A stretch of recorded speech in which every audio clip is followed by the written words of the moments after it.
Ukraine peace talks between the US and Russia are also turning into pro-economic discussions. Representatives from Russia and the United States have initiated discussions on reviving economic cooperation.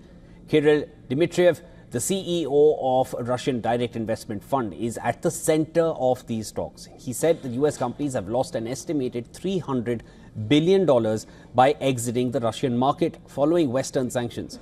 While details remain undisclosed, Dmitriev indicated that both sides are considering economic initiatives that could move forward within 2 to 3 months. And these discussions come as Russia remains under extensive Western sanctions imposed after its invasion of Ukraine 3 years ago.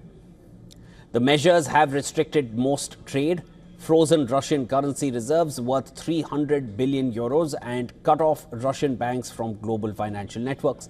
Despite this, the Russian economy has continued to grow, driven by military spending that now accounts for around 10% of its GDP.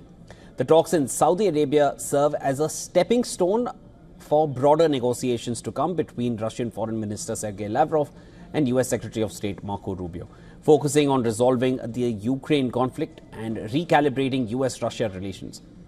Now, the question still remains: could the US lift or ease economic sanctions on Russia? Previously, President Trump voiced skepticism about economic sanctions. While Trump hinted at using sanctions to negotiate with Russian President Vladimir Putin, he has also signaled a willingness to strike a broader deal. Over the past 3 years, the US, EU and G7 have imposed synchronized sanctions on Russia, and this includes bans on trade, restrictions on energy exports and individual sanctions on Russian businesses and officials. However, the economic impact has been mixed.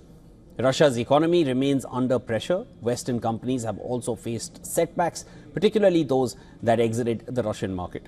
If Washington decides to ease sanctions, it could allow US businesses to regain access to a market they abandoned. And that is also likely to alter Europe's economic strategy. The European Union controls the majority of Russia's frozen 300 billion euros in reserves and has implemented 15 rounds of sanctions, reducing its reliance on Russian energy.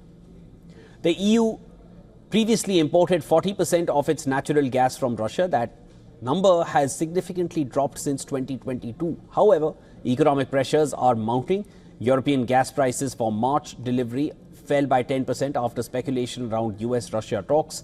The EU's challenge will be maintaining unity if the US softens its stance on Russia. Major European corporations, including energy giants like BP and Total Energies, may push for a return to Russian markets, especially if US competitors gain an advantage. With US officials emphasizing economic and military leverage in the ongoing Ukraine negotiations, the coming months will determine whether these talks lead to a strategic realignment.